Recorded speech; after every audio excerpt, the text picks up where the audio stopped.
Hello မင်္ဂလာပါ welcome to my Queen Blogs ဒီနေ့ကတော့ good day ဆိုတဲ့ဆိုင်လေးနဲ့မယူကျော်ဆိုင်ပေါ့နော်ရွှေတောင်းနဲ့ကန်တော့ဂိမ်းတောင်မှာတော့စားရဘယ်လိုလဲပါအမောင်ဆုံးနဲ့ strawberry လေးတောက်တယ်နောက်ပြီးကျော်တော့ပါဆိုတော့ဆိုင် strawberry လေးဒါတောက်လို့ကောင်းတယ်ပေါ့နော်ချင်းပြုံပြုံလေးနဲ့နောက်တစ်ခုကကြတော့ဘာစားလဲဆိုတော့မလာမောက်ချိုက်ပေါ့အဲ့ဒါကိုကြိုက်တဲ့အတီးရွက်အသားလေးရွေးပြီးတော့စားလို့ရတယ်တကယ်ကြီး3ယောက်တောင်းမှထောင်တော့ကြာတယ်ပေါ့နော်ဘာလဲဆိုတော့ကြက်မဲပါမယ်နောက်ကြလို့ရှိရင်ဝက်ကုတ်သားကင်ပါတယ်နောက်ပြီးကြလို့ရှိရင်ဘယ်သူမှညာတော့ကိုလည်းမထည့်တော့ဘူးနော်ဘေးဝမ်ဘာညာတရကာကိုရီးယားကင်ဆိုတော့ဒါမှကိုရီးယားကတိတ်မကြိုက်ဘူးမစားပြပါဘူးကင်းမွန်ချောင်းလေးတွေလည်းပါပါတယ်နောက်ပြီးကြတော့ဗာလဲဆိုတော့စားပြတာတော့အမပြောင်းမှုပဲစားပြပါတယ်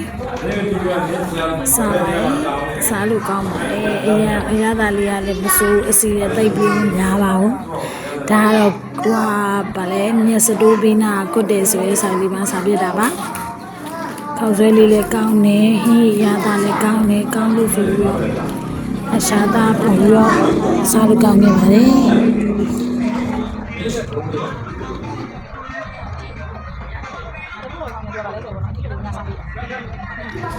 အားလုံးပေါင်းမှာတောင်း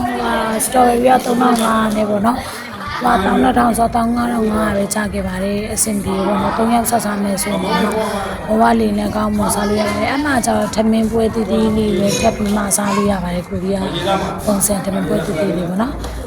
ဒီမှာတကယ်ကြာဆွေးနေပေါ့နော်။နောက်ပြီးကျတော့မယူကျော်တိုင်းဆက်သွားပြီးစားတယ်ဒါအကျော်ဆိုလို့ရှိရင်1500လေးပေါ့နော်။သူက၄ခု1000 6ခုတော့1500ဆက်လက်ရွက်လေးလည်းပါတယ်ချင်းလည်းကောင်းတယ်နောက်ပြီးကြလို့ရှင်နောက်ပြီးကြတော့ရှင်နွေးလေးလည်းကောင်းတယ်ပေါ့နော်အမဆိုရင်ဒီလိုမျိုးဘေးအားကျိုးလို့ပဲကျိုးလို့ပုံစံလေး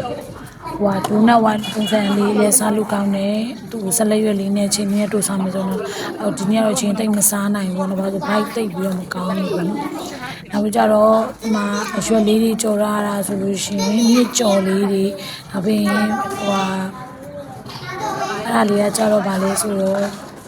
မြင်းခွာရဲ့ကြွကြော်လေးစားလို့ကောင်းပါတယ်မြင်းကြော်လေးလည်းစားလို့ကောင်းတယ်နောက်ပြကြလို့ရှိရင်ဒီဘက်ကဘီယာကြော်လေးလည်းစားလို့ကောင်းပါတယ်ဒီဆိုင်လေးတော့လုံးဝညွန်းနေပေါ့နော်လူတိုင်းလည်းစားလို့ရတဲ့အဆင်ပြေစိန်လုံးလေးလည်းရှိပါတယ်ဒီနားကျတော့ကန်ကြီးတောင်းနာဆိုတော့ကန်ကြီးနဲ့လည်းအေးနီးနေတဲ့ခါကျတော့ဒီရလည်းအေးတယ်လက်ဆက်တယ်ပေါ့နော်လမ်းလေးလေးမလိုမျိုးလေးထိုင်စားတာစားလို့ကောင်းတယ်တကယ်ကြတော့အေးစေးစားနေပေါ့နော်တို့ကတော့ငငယ်ကျေးဇူးတင်ပါတယ်အားလုံးကြည့်ရှုပေးတဲ့အားလုံးတို့ကျေးဇူးတင်ပါတယ်ငါတို့ပြန်ကောင်းမယ်ပြန်ကောင်းမယ်ငါတို့တင်ပြတော့မှာတင်းနေလို့